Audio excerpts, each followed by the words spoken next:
Good evening and welcome. I am Amarachi Ubani. Tonight, News Service Chiefs get Senate's confirmation. There's a chance of a change of guard at the Nigerian National Petroleum Corporation, the NNPC. The new helmsman Emmanuel Kachuku resumes duties. U.S. Congress delegates say Boko Haram terrorists may have gotten funding from crude oil theft.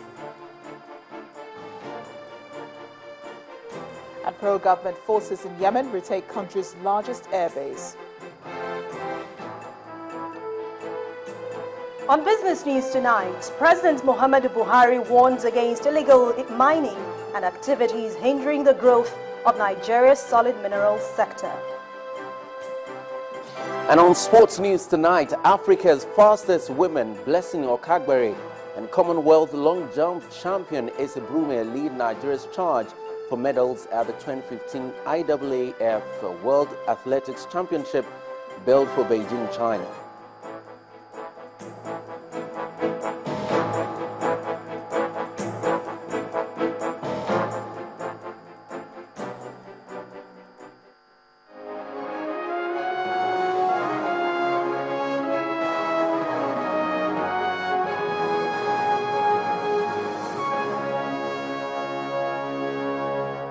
Could funds from oil theft have ended up with a terrorist group, Boko Haram? That's one likely question begging for answer as the U.S. congressional delegation to Nigeria revealed that it is not unlikely that some of the funds from crude oil theft may have ended up with Boko Haram. This was revealed as the group rounded off its meeting with some members of the Bring Back Our Girls group at the U.S. Embassy in Abuja, Nigeria's capital city. Our correspondent, Gloria Umezuke, reports.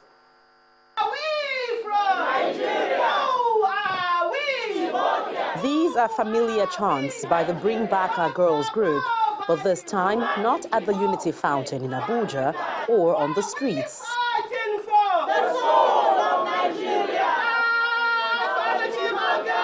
The dogged Bring Back Our Girls group articulates their stance, backed with a renewed solidarity by the U.S. Congress at the embassy. The members of Congress conclude their last lap of visits with a news conference to discuss regional security, counterterrorism, and Boko Haram. They clearly spelled out their thoughts on funding of the Boko Haram activities. As long as billions of dollars in oil is being sold, you have a black market that funds a great many things, and Boko Haram can be the beneficiary of that clandestine money too. So some of it is within the power of the Nigerian government. When they're anti-corruption, they also reduce the flow of that kind of money. The U.S. pledged greater technical support towards curbing insurgency, as well as the rescue of the Chibok girls. They also encouraged the National Assembly to heighten talks on security issues. To engage with your National Assembly, because we have heard from a sprinkling of those individuals who I believe will be taking Boko Haram in a discussion, I'm only believing this, that will be heard throughout Nigeria. I would venture to say to you that Bring Back the Girls is now going to have a heightened urgency and growth. This visit is another defining moment for the Bring Back Our Girls group, who now pin their hopes on the renewed collaboration between the two countries. Nigeria has come up to accept some of the challenges that relates to human rights violation, and we're working to ensure that that is not repeated, to facilitate accessing support from the international community. I'm feeling bad as they was talking about our Chibok guests and my friends. Is among, and they did not come back up to now. But now, I thank God as these people came, they won't help us. May God help them. Nigeria has reached a critical point of her insecurity challenge and now looks forward to interventions like this to carve out a new sense of direction in the battle. Gloria Umejuke, Channels Television News.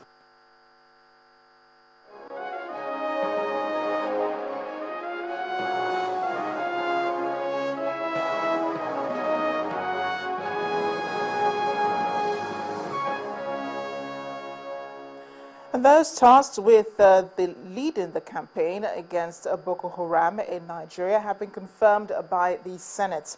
The Senate today confirmed the appointments of the new service chiefs, giving them the go-ahead in the performance of their duties. They are the Chief of Defense Staff, Major General Abayomi Olonishakin, Chief of Army Staff, Major General Tukuru Burutai, Chief of Naval Staff, Rear Admiral Ibok Ete Ibas, and Chief of Air Staff, Air Vice Marshal Sadiq Abubakar. The conferment came after a rigorous screening which lasted nearly 4 hours behind closed doors. Our National Assembly correspondent, Linda Kibe, reports. Begin this process. I so move. The service chiefs making their way into the Senate chamber. All is set for the screening exercise. Reinstatement back to office. But the screening is to be done behind closed doors, perhaps because matters of security are confidential. Outside the Senate chamber, those who accompanied the service chiefs and National Assembly staff wait in the lobby for the screening to be completed. Nearly 4 hours later, the service chiefs leave the Senate chamber, heading to the House of Representatives to begin another round of screening. Inside the Red Chamber, the Senate President gave a hint of what happened during the screening exercise. Distinguished colleagues, having successfully completed the screening and approval exercise today, on behalf of myself and leadership and entire distinguished colleagues, I hereby congratulate the Chief of Defense Staff and the service chiefs on their confirmation of service chiefs of the Armed Forces Federal Republic of Nigeria. It is clear their appointment is based on merit, and their appointment and their representation and their appearance before us today. Their appointment, as we all see, is coming at a very crucial time with a lot of challenges, particularly the insurgency in Northeast and some of the other security issues. For example, the issue of oil theft that we talked about before when they came before us. It's very important also, as we emphasize to them on the issue of the procurement procedure in the armed forces processing. I think it's an area that we said they must work hard to root out corruption in this process. President Muhammadu Buhari had earlier requested the Senate to screen and confirm the appointment of the service chiefs. His action is in obedience to a ruling by Justice Adamu Bello on July 1st, 2013, which held that the appointment of service chiefs is subject to the Senate's approval. Lagos lawyer Festus Keyamo filed the suit at the Federal High Court in Abuja. Linda Kibe, Channels Television News. Also today, the Senate received a letter from President Muhammadu Buhari to approve a World Bank loan of $75 million for the Edo State government. In a letter to the Senate President today, President Muhammadu Buhari requested the approval of the credit facility from the World Bank on behalf of the state government. The money, when converted at 196 naira to a dollar, will be 14.7 billion naira.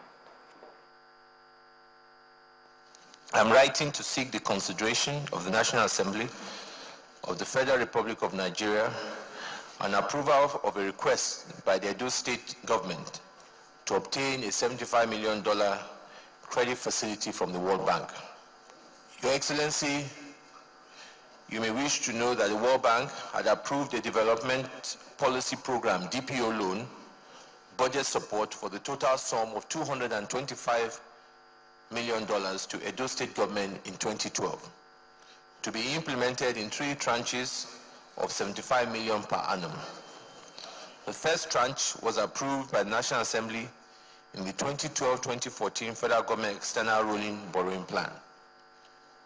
The DPO has since been successfully implemented by the state in 2014.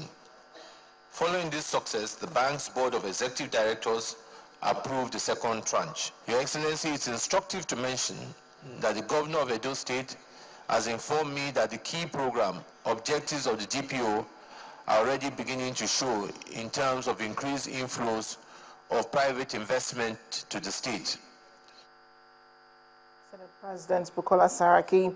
Meanwhile, the presidency has appointed a new group managing director for the Nigerian National Petroleum Corporation, the NNPC. He's Dr. Emmanuel Ibe Kachukwu.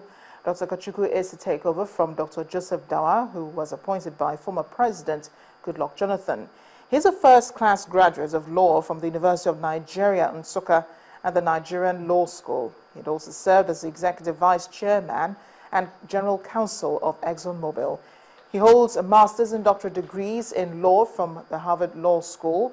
President Buhari has also approved the appointment of Professor Umar Garba Danbatta as the new Executive Vice Chairman and Chief Executive of the Nigerian Communications Commission. Professor Danbatta, who holds a doctorate degree in electronic engineering, takes over from Dr. Eugene Jua, whose tenure expired on July 29th.